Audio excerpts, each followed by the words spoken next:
Good morning, ladies and gentlemen. I'm Anton Lehman, Regional Director for Sage Pastel International. We have a session upstairs at 10, from 10 to 11 o'clock, just to do a product overview, some of our cloud offerings, payroll, HR, and accounting, something that we all love in this room. So please join us if you guys can. We've got space for about 100 people, and it's going to be something good. So please come and join us. Thanks, Abe.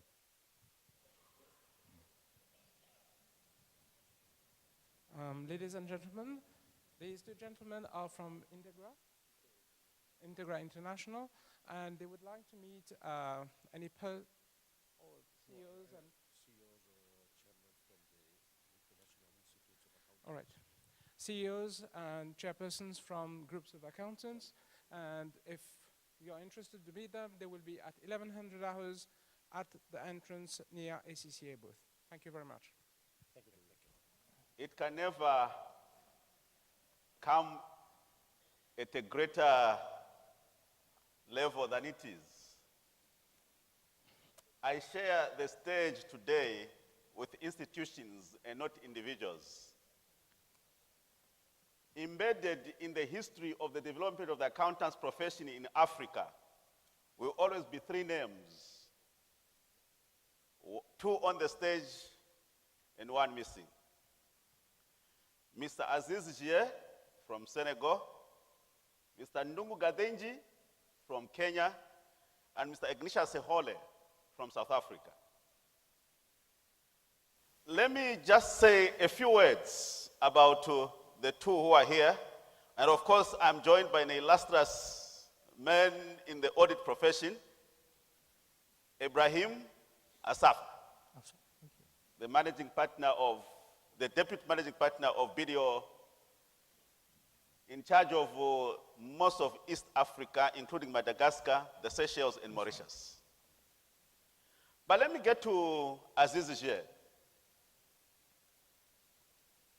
Contrary to anything that you'll ever read about PAFA, this organization, the Pan-African Federation of Accountants, was born and bred in the brain of Aziz.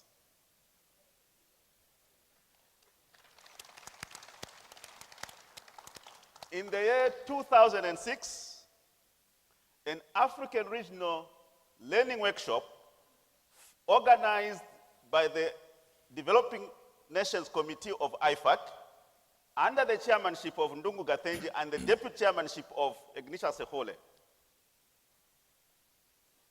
was organized in Nairobi, Kenya. Out of the blue, away from the agenda, I will not talk to you about the backroom stage, but I'll just tell, out of the blue, Aziz took the microphone and he said, it is time for Africa to form an organization that will coordinate the development of the accountants profession in the whole continent.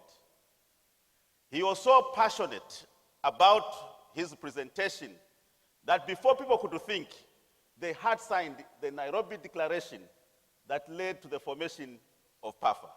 Aziz, we owe it to you. Now, that is just a small summary of who Aziz is, but I'll leave it at that. Like I said, the regional learning workshop was organized by the development committees, the Developing Nations Committee of IFAC, under the chairmanship of Mr. Ndungu Gatenji and deputy chairmanship of Mr. Ignatius Sehole.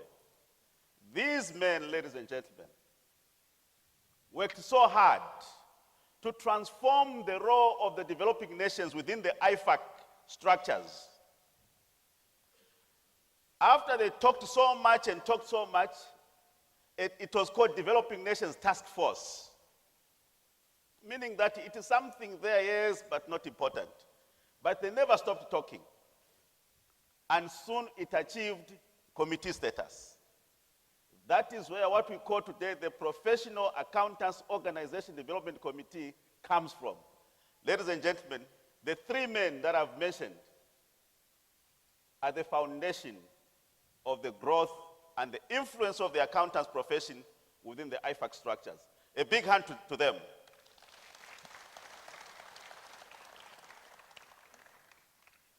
And there's one name that I can never leave out when I'm talking about the foundation of PAFA. My friend Magnet Urubun, are you here? Maggie, can you just wave to everyone?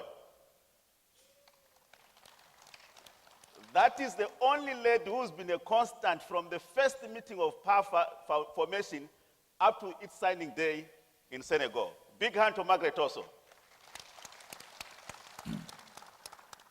We are actually in the process of documenting the formation of PAFA and putting it on the PAFA website, and all this information shall be freely available.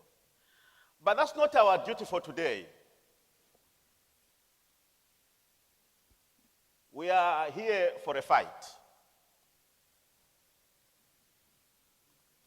I have always said that no one fights something he loves. For you to fight, you must hate.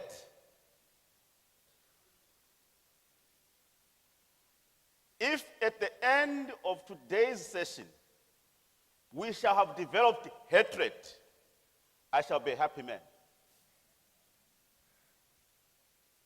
Ethics and trust.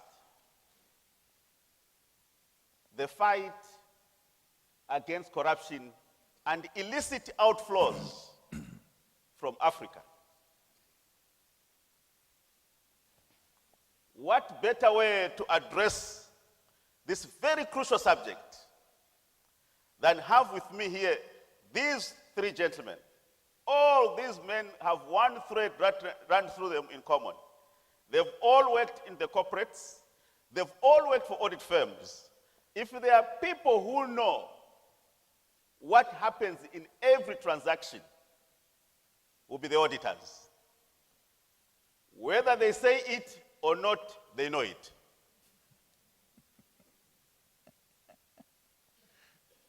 Aziz, tell us. Give us just a high-level understanding that you have about this topic.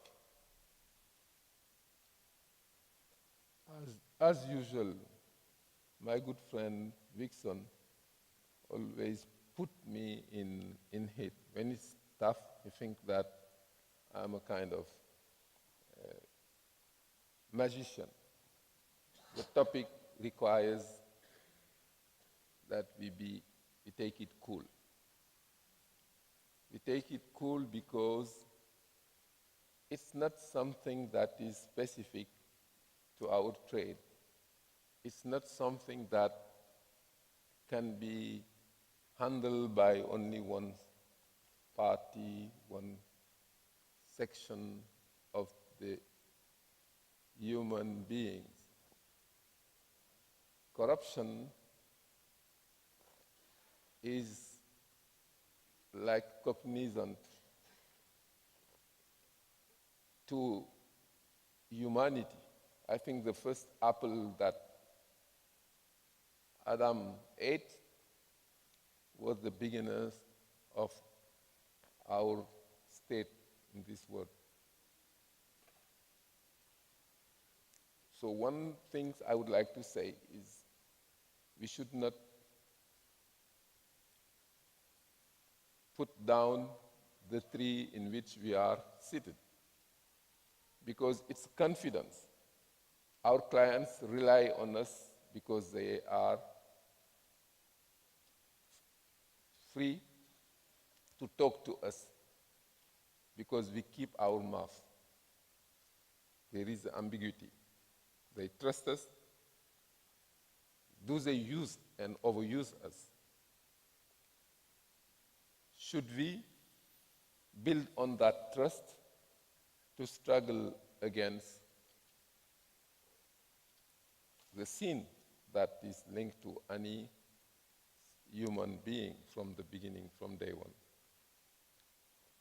But another way around would be to say, because we have the trust of everybody, not only our client, we should be some sort of moral guarantor. One thing also to mention from inception is that if there is a corruption, that means that you have at least two sides, the corrupter and the corrupted. But the magnitude of the phenomenon should induce us to really consider it as a kind of African cause. If we succeed, Africa will stop being the richest country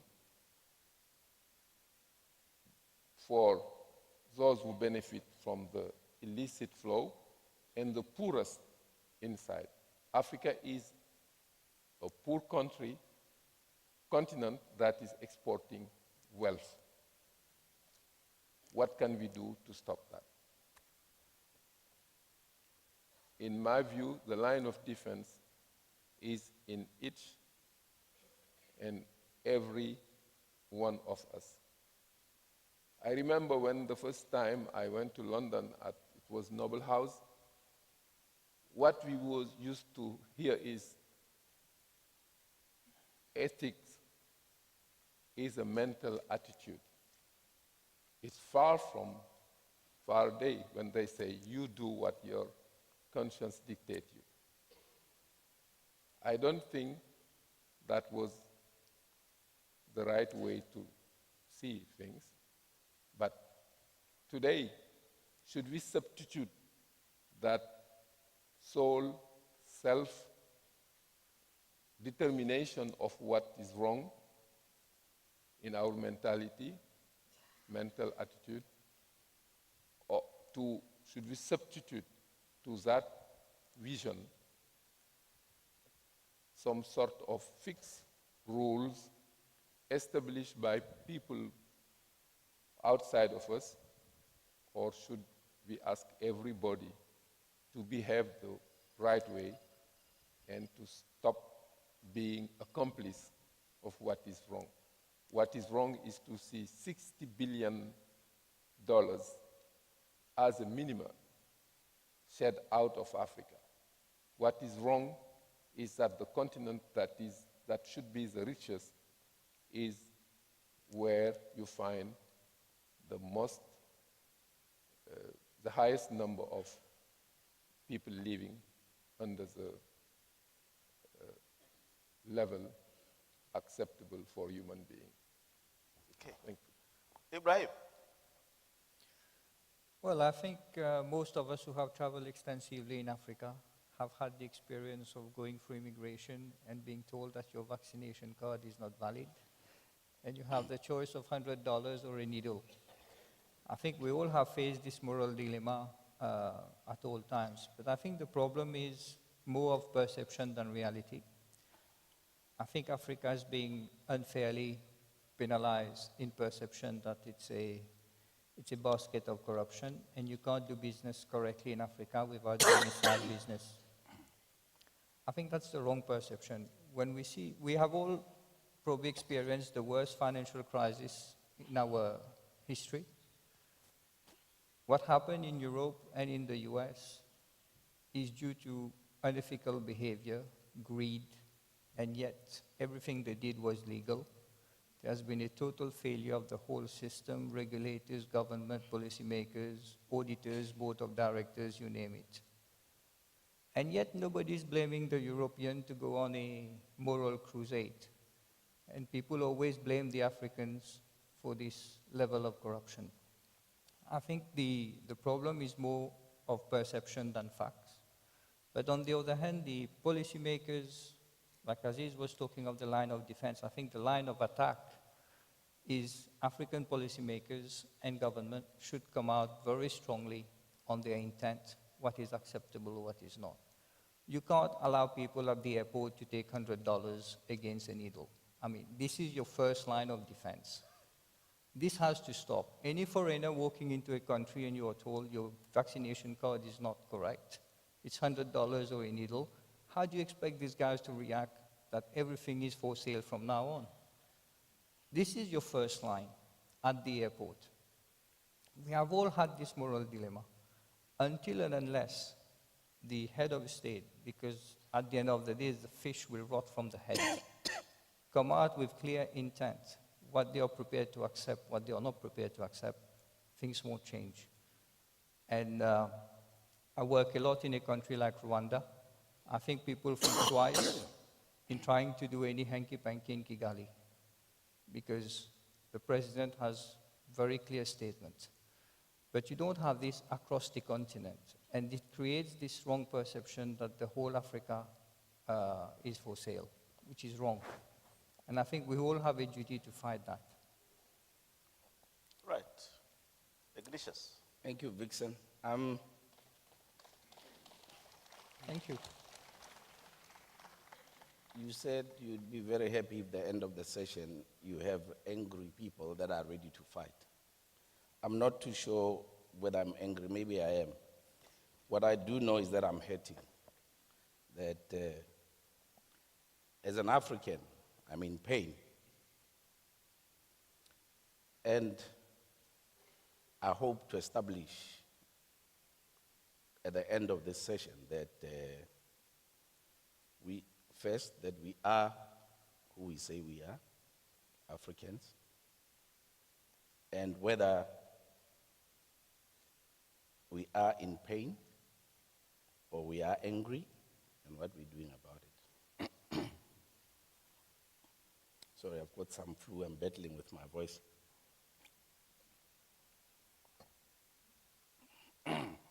Now, let me start with the first pain. And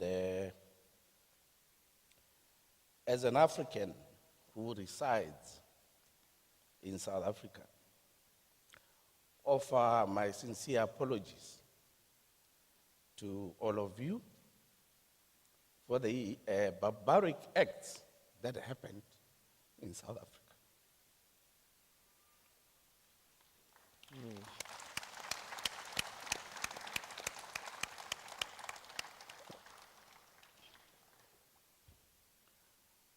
I hope you will find it in your hearts to forgive us, for it's the folly that we can't explain.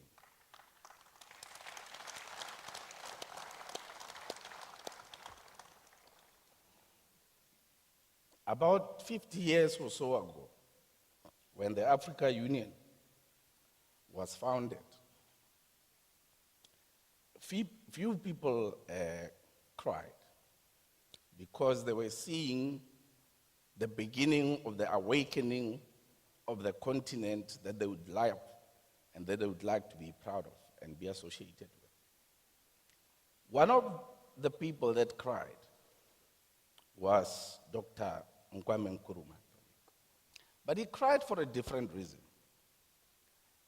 He cried for the disappointment in himself that he couldn't convince his fellow African leaders to take an even bolder step by unifying and putting Africa as a unit. And to this day, it still hasn't been achieved. And when I say I want to establish whether we are Africans, he said something that is simple, but that is very profound to me. And he said, I'm an African not because I was born in Africa. He said, I'm an African because Africa was born in me.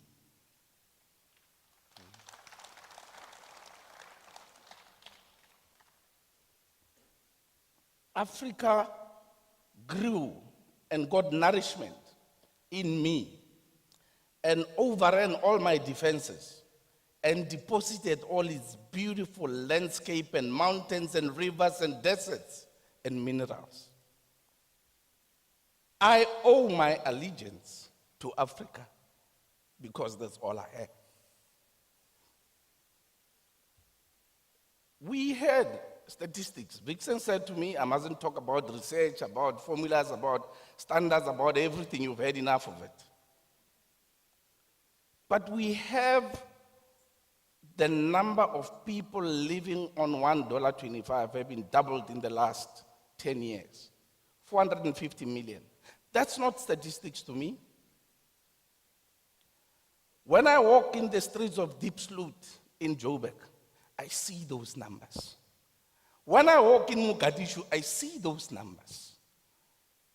When I walk in Maputo, I see those numbers. Those are just not figures. Those are my brothers and sisters in the continent that suffer on a daily basis. And that's why I'm in pain.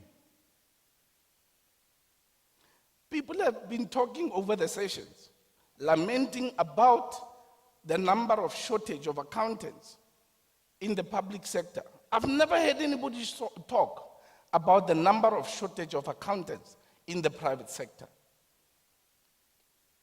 And people have been talking about how in every corrupt transaction there's an accountant that's either doing, facilitating, involved, or that knows.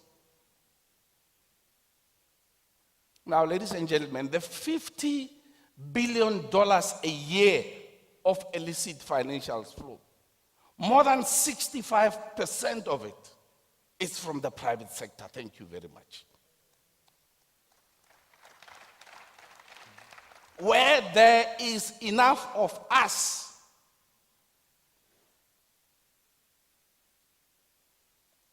I would love the fight that Vixen is talking about. I would love to hear us as accountants declare war against corruption. Now, I've heard people yesterday saying, PAOs, you must protect us. When we whistle blow, you must protect us.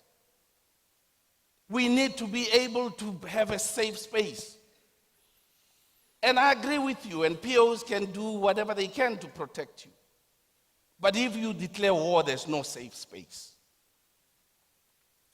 And if you think greed and criminals that are riddling our countries are going to sit back and say, well, the accountants are speaking and now we need to take cover and hide. No, greed is much more powerful than that.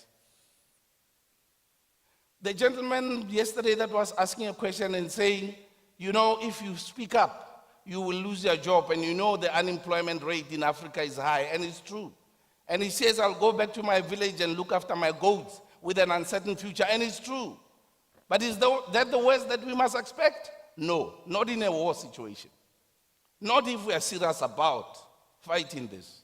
Not if you are an African that really loves this continent, that wants to reclaim your dignity. What's the worst that can happen to you? You can be killed. I'm not talking theory. I know people, brothers and sisters, back in my country in South Africa, who are dead because they dared tell the truth. I know people that have lost jobs as I speak because they dare tell the truth. How hungry are we for this Africa? How passionate are we about this continent? Do you think all these corruptors that are sitting in the Western world will come and give it back to you? If you want it, you must go get it. You must go fight for your motherland.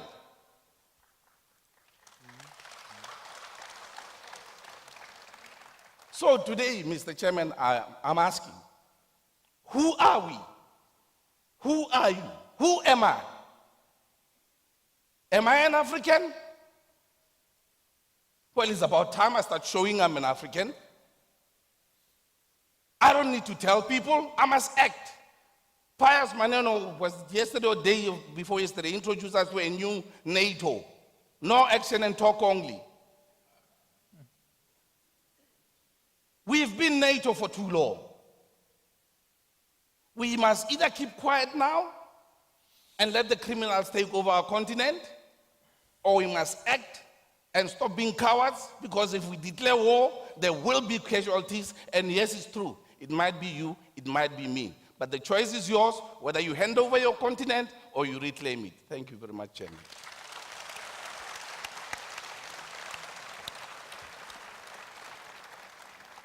Ladies and gentlemen, I was about to close the session.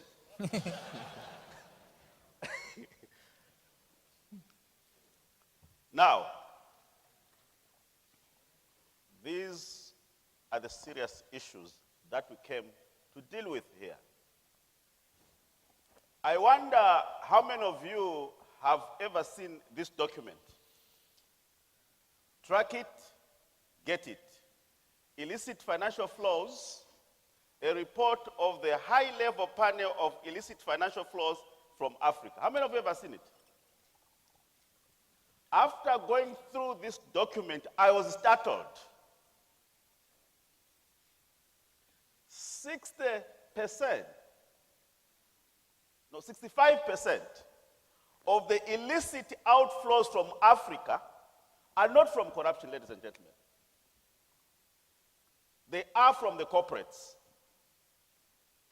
Either legitimately earned money, illegitimately transferred out of the continent. And we are the ones sitting in those offices. Chief Financial Officer, and during Enron's time it was changed to Thief Financial Officer. 30% money laundering and other illegal activities, including human trafficking. 5% from corruption. I'm not being personal, I'm just putting things in perspective. Our very good brother, may so rest in peace, Sani Abacha. I'm trying to choose the right example. Is understood to have had $1 billion in some account stashed somewhere in Europe. Now, I put that in context. The $1 billion represents 5%, ladies and gentlemen. Not 100, not 65, but 5. Is it possible, therefore, that we have focused on the wrong side of the coin in our dealing with the problems that Africa is facing of the repatriation of rich resources from itself to the other? Is it possible that we have spent so much time fighting falling leaves and ignoring the tree that is dropping them? Come to think about it. Gentlemen. Yes, Aziz. Mr. President, in 1989, I wrote a paper asking for Senegal government to try to put in place a financial free zone. And I clearly detailed what it was all about. What it was about was to help those poor Africans who detained that 5% to have the possibility to bring them back to Africa, to Senegal. Because past experience had shown that when President Chombe passed away, when President afterward, later on, Mobutu passed away, and he was very interested in this paper because someone told him about that. And he said, is his government ready to accept that we bring back Senegal, to bring back our money? One of the key issues is that the only wealth that have been earned by the African in a magnitude to be accepted in these foreign bankers is what the African leaders, the African has got out of the work of Africa. The machinery has generated maybe 5% that was shed over there. Instead of waiting till these leaders, these account holder passed away and that the money become dead money, that's what is called bien de main morte, dead money, meaning that it belongs, if no one reclaims it, it will become public money for the country in which this money have been placed. So my question, isn't it wiser for African government to try what France has done, what Morocco has done, what Tunisia has done, to open a very short window for repatriation against payment of 1%, 5%, 10%, even 30% of the amount, so that the money is not lost when this guy passes away? That's the question. And the response was no, we cannot afford, because if we do it, the government of that time, it would mean that we did it for ourselves. And they say, no, Aziz, your free zone. The paper exists, I can send it to you. The free zone, French free zone, to repatriate the shed money is not something that's politically acceptable. And I think it's wrong. If France has done it, if Morocco has done it, if Tunisia has done it, we should be able to at least get part of that money. Okay, let me just highlight what Aziz has just said. He says maybe it is time for the African governments to declare an amnesty as a starting point to say, all those of our citizens who have taken their money to the East, by the way, we keep talking of the West. One of our principal partners nowadays does not believe in governance. I'm sure you're aware.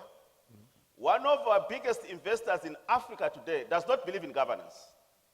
In fact, I talked to the minister of Zimbabwe, excuse me, I'll use this information. We talked to one minister in Zimbabwe in charge of mines. He says, you know what, gentlemen and ladies, the problem we face in Zimbabwe nowadays is we have the gold. Zimbabwe is, I'm told, it's got one of the best grades of gold ever known in the world. He says, because of international sanctions, our colleagues come to us that we know the value of your gold is so much. But you see, if we are caught with it, it's going to cost us our reputation. We are going to get this gold at a value of 70%, of 30% of what it's supposed to cost us. Because look, if we are caught with your gold, we are in serious problems. What does that mean? The 70% has left Zimbabwe legitimately, but illicitly. Do you hear that word? It left Zimbabwe legitimately, but illicitly. Those people in Baremsiga, I happen to know Zimbabwe very well. There's a big market called Baremsiga. Those people who get burnt by the sun every day, like in Kenya, Juwagali, have lost the 70% because there was a negotiation in a sort of vocal, low voice that ultimately depleted the nation's resources. Gentlemen, governance. How does it happen that $1 billion in one person's name can leave a country? Maybe we must start looking at these building blocks. Governance.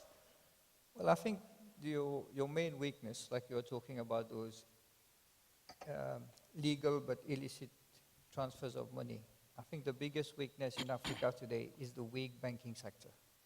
I think that's your weakest link. Because today, in any banking transaction, there's trace. You can always trace all the transfers. Money does not go in suitcases anymore, they go through the system most of the time. And you can always trace that back.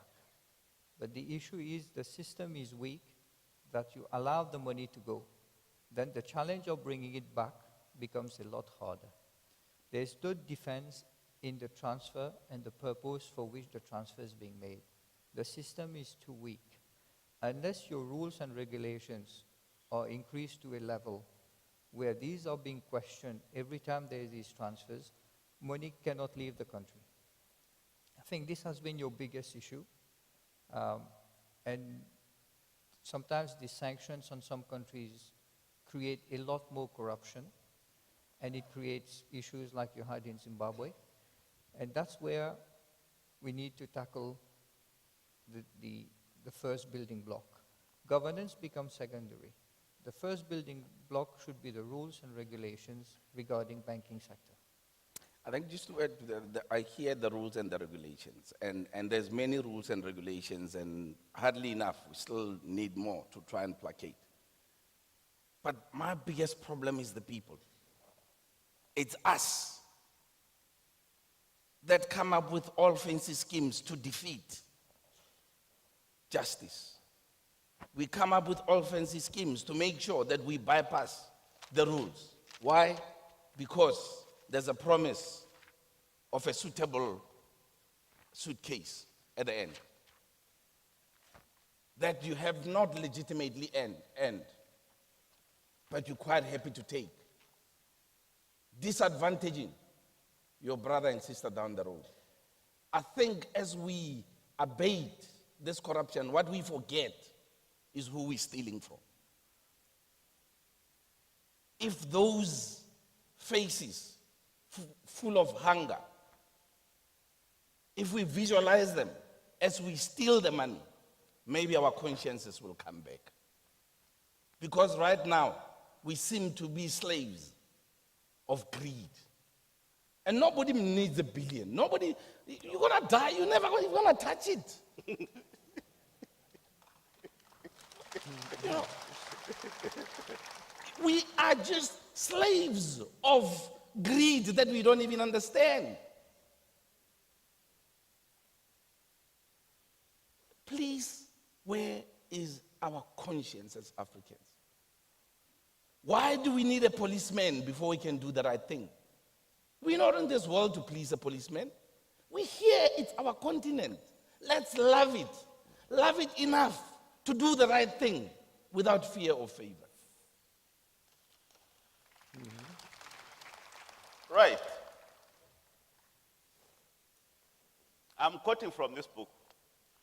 All this should be understood within the context of large corporations having the means, listen to the contradiction, having the means to retain the best available legal, accountants, banking, and other expertise to help them perpetuate their aggressive and illegal activities.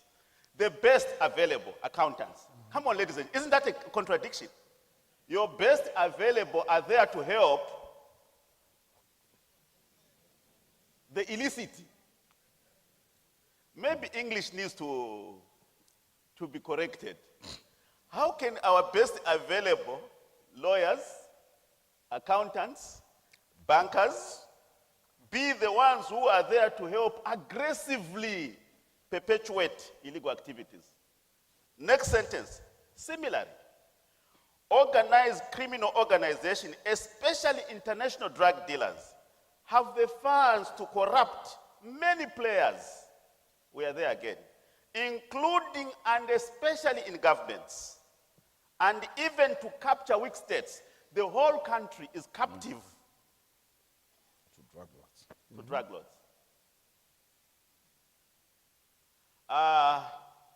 Just as a chat, I had a chat with an investment banker in South Africa, and he was explaining to me these regulations that the banks have to ensure there are no illegal funds coming and going out of South Africa. And he had this nice presentation for me.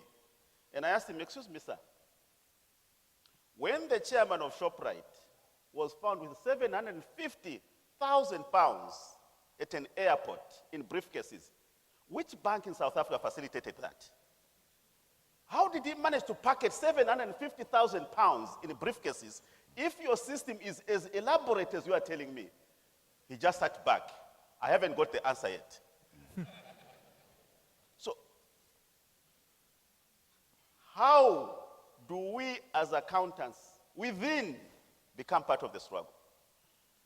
Kenneth Kaunda once made a very interesting statement. Kenneth Kaunda is the founding president of Zambia. He says, young men, we fought for independence, liberation from colonialism.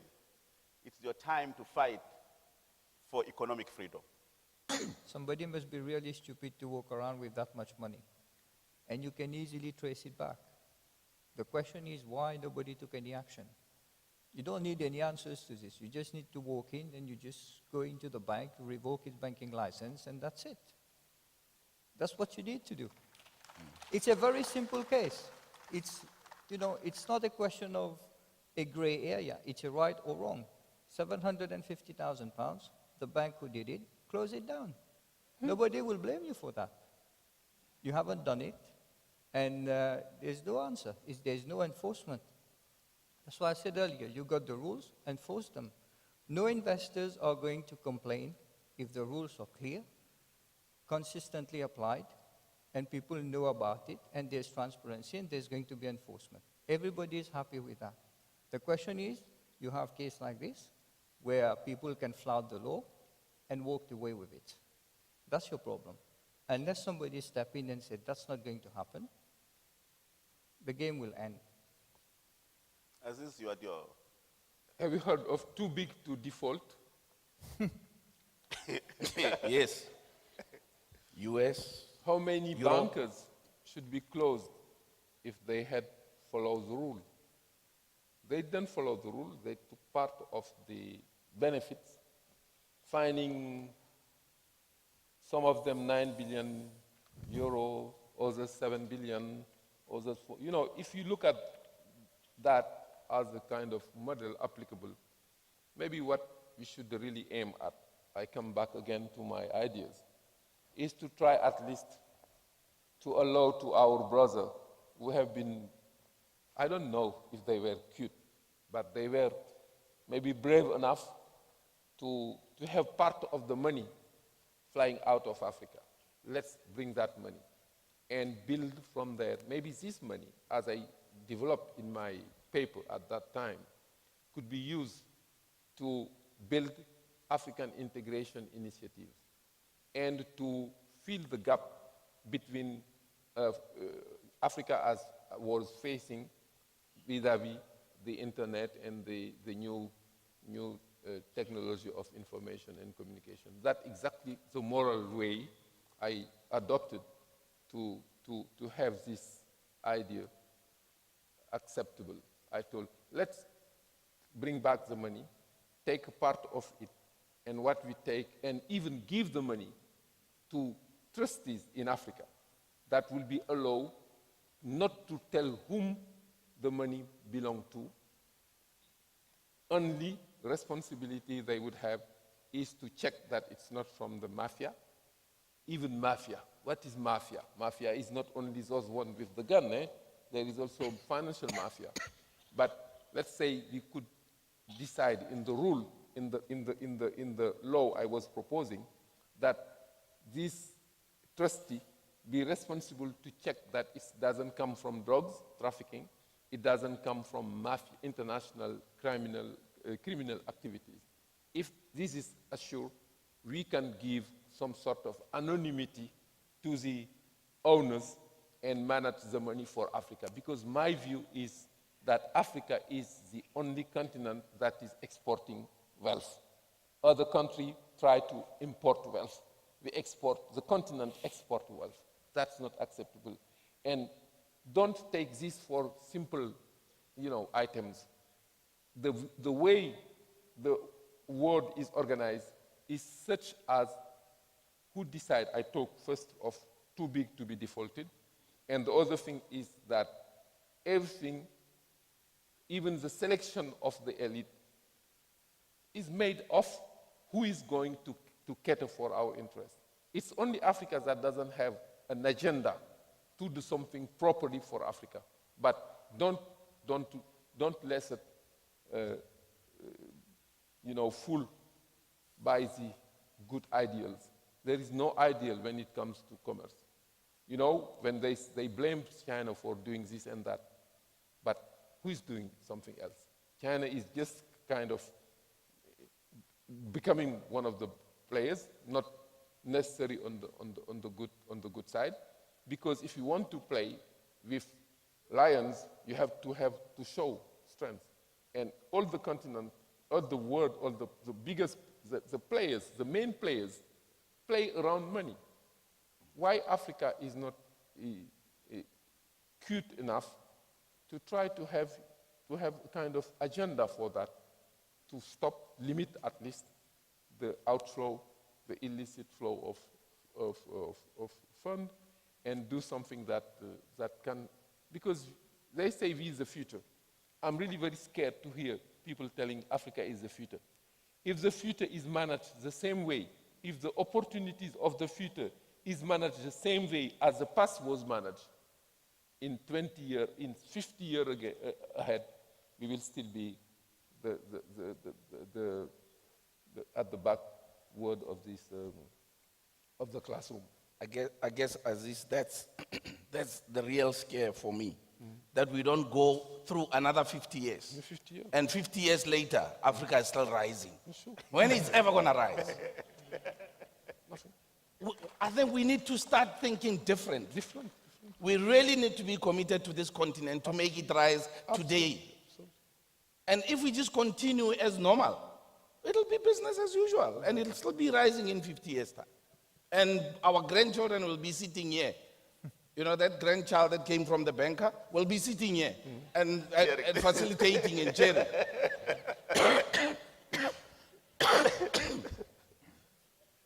Now, there are fundamental principles that are being raised here. There are present things that need to be sorted out. There are also foundational things. Now tell me, ladies and gentlemen, a child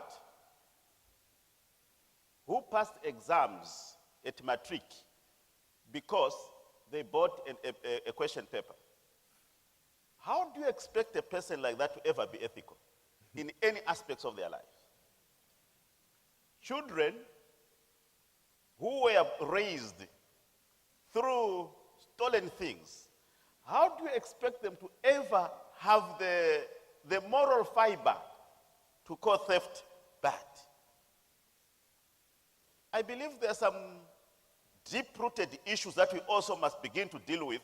While we are dealing with the present fire, we got to also start dealing with the foundational issues that anchor trust and ethics. Our education system,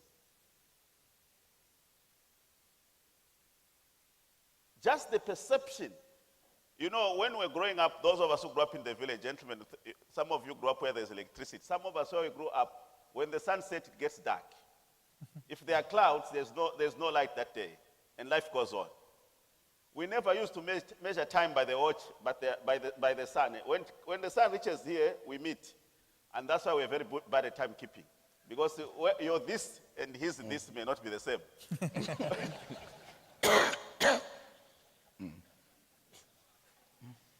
But that's where the point is, ladies and gentlemen. If we start seeing, Ignatius, your point, every time you see something, if you start seeing that boy or girl running around in front of you naked, not out of, he or she is not mad.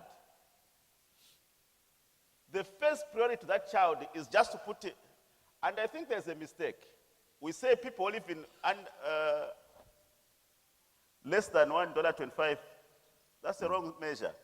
If we were to start to say people who go to bed without having put any food in their mouth, we'll start to understand these things better. Because maybe that's one of the fundamental problems.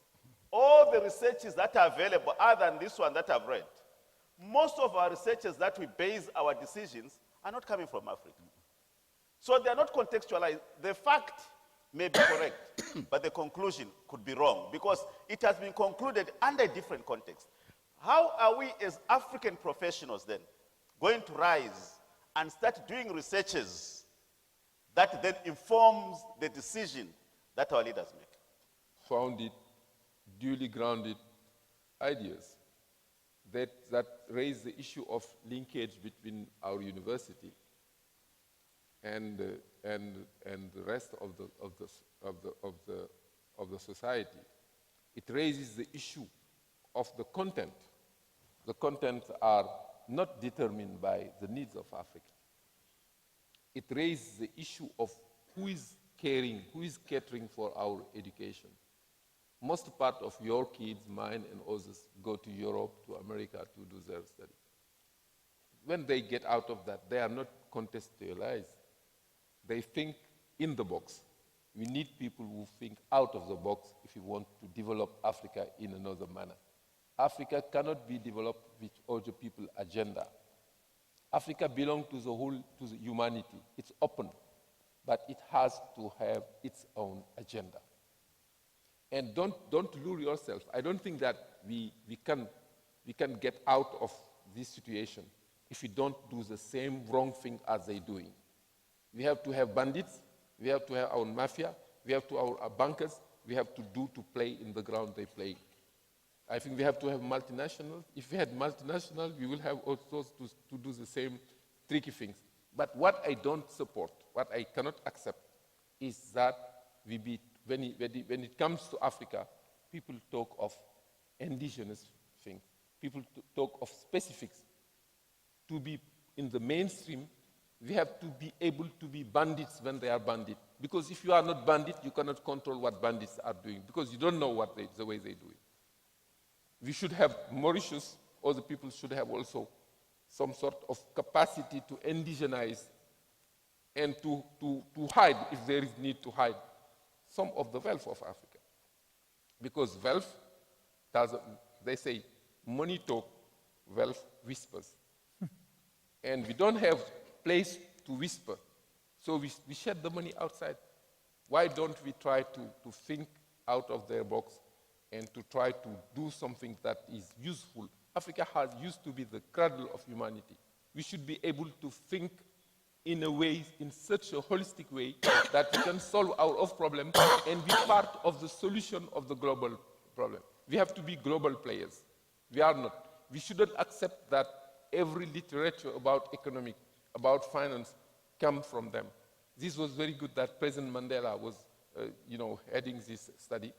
And I think that it should be every time. We should have universities that are capable of doing, have the best financiers that accept to, but are we prepared to jump out of where we are? It's so easy to live out of what other people have fabricated for you. Fabricated, I use purposely the term. Interesting thought as is, if you want to know about the crocodile, ask the hippo, because they all live in the river. Now, let me just read this statement, because I want us to move now our discussion to the next phase. Further, illicit financial outflows whose source is Africa end up somewhere in the rest of the world. Countries that are destinations for these outflows also have a role in preventing them and in helping Africa repatriate the illicit funds and prosecute perpetrators. Thus, even though these financial outflows present themselves to us Africans as our problem, united global action is necessary to end them. Such united global action requires that agreements be reached on the steps to be taken to expedite the repatriation of the illicitly exported capital. This must include ensuring that the financial institutions that receive this capital do not benefit by being allowed to continue to house it during the periods when it might be frozen, pending the completion of the agreed due process prior to the repatriation. We are back to your point, Aziz. Yes. The proposal on the way forward by That's full. they say, we must reach international agreement where if we find out that African money is sitting in a French bank, in a Chinese bank, I believe there's a lot of African money now in China. We should not start glossing over issues now. Here we are very frank. How are we going to fight the Chinese when they built us the big block for the AU. When I went to Addis Ababa, our big, splendid building housing the AU was donated to us by China. Obviously, it means we step very carefully because he who pays the piper plays the tune. So if you don't want to annoy the Chinese. But today I will annoy them. When we find our money stationed there, let's have a bank in Africa. If the money was from Nigeria, tell the Nigerian Central Bank, let's write the check from that bank, the Nigerian. So while we are solving to find out the responsibility, how the money was stolen, let the money be working for Africa. Because contrary to popular thinking, when they tell you the account has been frozen, they have just stopped you from accessing the money, but it is still working capital in the country where it is. Yes. Let the working capital come to work in Africa. That's what you are saying, isn't it? Yeah, effectively, because there is, I talk about this, the kind of, it's commonly accepted that the, should I give names? The board of directors of one big hotel in Geneva had changed 2 hours after death of one of our big older, president. That kind of trustees that are managed, because, in Zurich, if you want a trust, it has to be managed by Swiss. And the way it is done is such as they are even interested in telling, making some sort of, tip to the government of the country of origin, so that the government send a kind of order to seize the money. The money is frozen, but the longer the procedure, the better for the bank, because the money is still on cash. So what to find? My view, really, and I come back to my old ideas, my view is to encourage, as Morocco has done it, as France has done it. Morocco has had this, I think it was, you repatriate the money, you pay 10% of taxation, and you're free to do what you want in the country. My opinion, and what I wrote to the government of Senegal at that time was, let's have the money come back. You even don't do any taxation on them, but the money has to be used for the best interest of Africa.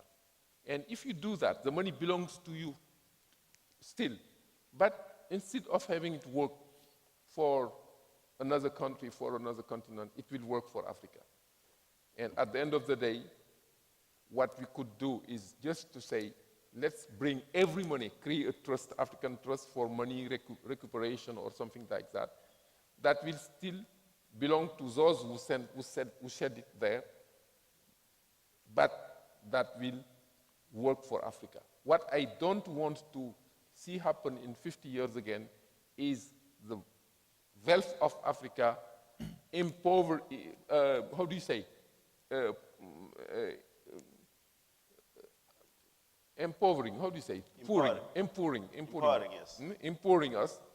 I would like to have the money back in Africa, even if it has to be on the hands of those who, because the argument I developed was that the only part of the African economy, of the receipt, the produce of African economy for the last 50 years is the part of money that have been shared by this guy. Because it's 10%, 15% that they have been given, sometimes 30%. That money is the only part of the whole cake that remain, because the miners have been poorly paid.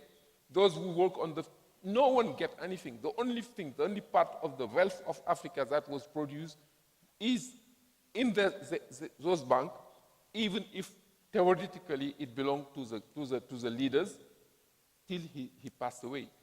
Before he passed away, because the day he passed away, with the numbers, the wife even don't know the number of the account number. But I think Ibrahim has the point. Okay, no worries. Let me get to you. I agree with what you just read in the report and what Aziz is saying, but all these are reactive measures. The money is gone. you're fighting something to bring it back. What you need is the proactive measures to make sure it doesn't leave the country in the first place. I think that's the weakness. Until this is addressed, you will not be able to fight it. I mean, it's a long-drawn battle to bring back what has gone. But you can win the short-term battle by making sure it doesn't leave the country in the first place. Good point. I think just to follow through on the repatriation of money. It does happen on a one-to-one basis when there's a particular case that's been investigated, and there's a particular bank that you talk to in a particular country. There's resistance, but the repatriation does happen. However, the recipient bank and the recipient countries do not want this to be public, because what they